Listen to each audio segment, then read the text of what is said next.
Saudi अरब की दोस्तों आज पहचान सऊदी के ऑयल बारे में और बहुत ही बेशुमार ज़बरदस्त गैरत से जानकारी होती मिलने है। वाली है। ये और मुल्क सऊदी पानी कहाँ बेशक से लाता बहुत है मालदार है, और लेकिन कैसे यहाँ पानी का एक वो भी जुगाड़ करते नेचुरल हैं, रिवर आज हम नहीं है। देखते हैं यहाँ वीडियो की में। 98% जमीन पर गर्म रेत पूरा है और रेगिस्तान है, ऑल बारिश टोटल ना होने रेगिस्तान के है भाई। बराबर। लेकिन अपने अब वहाँ उसी तो बारिश रेगिस्तान बहुत के होती बीचों है। बीच जहाँ मीलों तक सिर्फ खामोश टीले नजर आते हैं, वहीं सऊदी अरब ने अपनी खुद की ये अपना रिवर्स खुद का बनाना शुरू रेत कर दी बना है। रहा है, ये रेगिस्तान आम में पूरी नदियां नदी नहीं, बना रहा है यहाँ भाई। पानी पहाड़ों से नीचे बहने के बजाय पहाड़ों पर चढ़ाया जा रहा है। लेकिन असली सवाल ये है जबरदस्त कि यार, जब क्या दिमाग इस है भाई मुल्क के में पास। पानी है ही नहीं तो ये पानी आ कहां से आ रहा है, और आखिर ये नामुमकिन ओ काम भाई साहब, मुमकिन कैसे हुआ। दोस्तों, सऊदी अरब अगर की आपने आबादी यहाँ तक वीडियो देख 1950 लिया में है तो 30 वीडियो को लाख थी लाइक कर और देना, आज चैनल को 2 सब्सक्राइब करोड़ कर देना। 60 लाख से ज्यादा और ये हो बात चुकी तो है। यार और इस 100% सही है कि बढ़ती सऊदी के जरूरत ने पास पानी पानी नहीं के है। रिजर्व्स पर एक बहुत बड़ा दबाव डाल दिया है।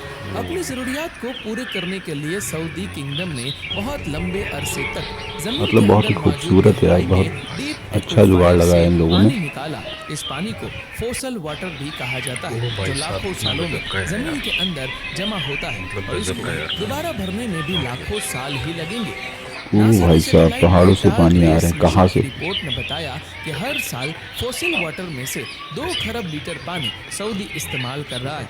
कैलकुलेट किया जाए तो उस वक्त सऊदी पॉपुलेशन 1 करोड़ 80 लाख थी और हर शख्स के हिस्से में 310 लीटर पानी रोजाना आता था, जबकि इतना दुनिया साफ का और एवरेज स्वच्छ पानी है इंसान यार। रोजाना 150 लीटर तक पानी इस्तेमाल करता है। 1970 में सरकार ने फैसला किया कि वो दूसरे मुल्कों पर डिपेंडेंट होने के बजाय अपने ही मुल्क में गेहूं उगाएंगे। ये मंसूबा शुरू तो अच्छी नीयत से किया गया था, लेकिन इसने पानी की बचत को ये पाइपलाइन लिटरली पूरे में बिछा तबाह के करके रखे रख हैं और दिया। बहुत गवर्नमेंट ने फार्मिंग के लिए सब्सिडीज दी और फार्मर्स का हौसला बढ़ाया, जिससे खेतीबाड़ी में तेजी से इजाफा हुआ। और फिर ओ भाई 2003 साहब, तक समुंदर मुल्क का का पानी बहुत यूज करते हैं 85% भाई। पानी का इस्तेमाल सिर्फ एग्रीकल्चर सेक्टर में होने लगा।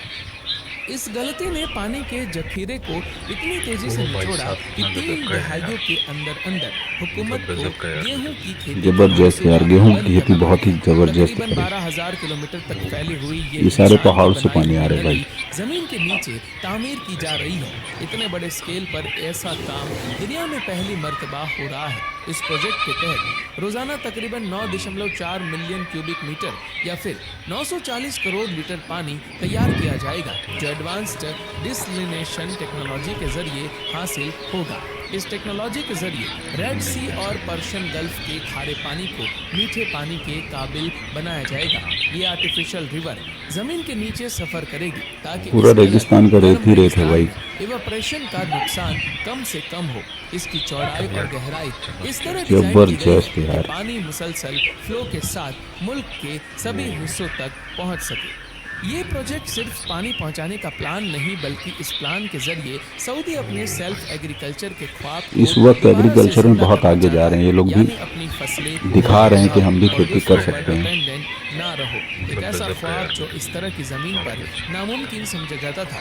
इस सस्टेनेबल और अनलिमिटेड पानी के जरिए सऊदी अरब अपनी बंजर जमीन में हरियाली उगाना चाहता है, ताकि फूड इंपॉर्टेंस पर डिपेंडेंसी कम हो और इकोनॉमी को ऑयल से आगे डाइवर्सिफाई किया जा सके। इस आर्टिफिशियल रिवर की चौड़ाई 11 मीटर और गहराई 4 मीटर है और ये पूरा नेटवर्क हैरतअंगेज तौर पर 12,000 किलोमीटर तक फैल जाएगा। पानी को दूर दराज इलाकों तक लेकर जाने के लिए 2.25 मीटर डायमीटर वाले स्पेशल एंटी कोर्जन पाइप्स इस्तेमाल किए जा रहे हैं। ये पाइप नेटवर्क इतना बड़ा है कि इसकी लंबाई नाइल रिवर से भी 2 गुना ज्यादा हो सकती है। पाइप ओ भाई साहब, क्या पाइप बिछाया भाई। पानी तो ट्रांसपोर्ट हो जाएगा, लेकिन यहाँ सबसे बड़ा मसला है समंदर के खारे पानी को मीठा बनाना। रेड सी और पर्शियन गल्फ के साथ यहाँ 28 डिसैलिनेशन प्लांट्स बनाए गए हैं। इनका काम सिर्फ नमकियात को पानी से अलग करना नहीं, बल्कि यही काम जबरदस्त कम यार, बिजली, एनर्जी और कम खुद की pollution नदी के बना साथ लिया। करना है। ये काम इतना आसान नहीं है, खासकर जब डिमांड काफी ज्यादा हो और पानी का नेचुरल रिसोर्स एक भी नहीं हो। पहली टेक्नोलॉजी है मल्टी स्टेज डिसैलिनेशन। बहुत बड़े ओह। प्लांट्स जो नमक को पानी से अलग करते हैं। इसका प्रोसेस सुनने में बहुत सिंपल लगता है। पानी गर्म करो, भाप बनाओ और फिर कंडेंस कर दो। क्या लेकिन बात है इसका भाई। स्केल वाकई दिमाग हिला देने वाला है। कल्पना कीजिए फुटबॉल ग्राउंड जितने लंबे कई 100 स्टील टैंक्स जहां समंदरी पानी को उबाला जाता है, फिर उसे दूसरे चैम्बर में भेजा जाता है जहां प्रेशर आहिस्ता आहिस्ता कम होता है और पानी कम टेम्परेचर पर ही इवेपोरेट हो जाता है। इस भाप को बहुत पानी का condense यूज करके कर रहे हैं, fresh बहुत water के ज्यादा form में पानी। दूसरे चैम्बर और में पूरा जमा कर सारा दिया लगता है जाता समुंदर इस से ही आ process रहा है का भाई। सबसे बड़ा फायदा यह है कि ये बहुत बड़े बड़े बड़े स्केल पर प्लांट्स भी लगा के काम रखे कर हैं। सकता है और जो बची हुई स्टीम होती है उससे टरबाइन घुमाई जाती है ताकि जितनी एनर्जी खर्च करके पानी गर्म किया गया था उसका कुछ हिस्सा दोबारा एनर्जी जनरेट करके वापस बचाया जा सके। इस डेस्टिनेशन के अलावा भी एक टेक्नोलॉजी है जिस पर सऊदी में बहुत तेजी से काम हो रहा है। जबरदस्त वो है यार। Reverse osmosis.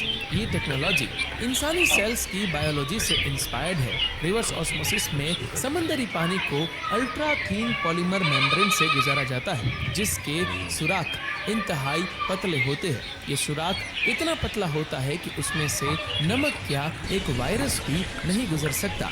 ये सिस्टम 99% तक नमक और मिनरल्स फिल्टर कर देता है और परफेक्टली ओ भाई साहब। यानी तैयार हो जाता है। आज सऊदी अरब की पानी की डिमांड का 66% हिस्सा ये वाटर प्लांट बहुत बड़े-बड़े वाटर प्लांट बना के रखे हैं भाई। मुल्क भर में 500 से ज्यादा डैम्स भी बनाए गए हैं जिनकी टोटल स्टोरेज कैपेसिटी तकरीबन 2 अरब क्यूबिक मीटर्स है।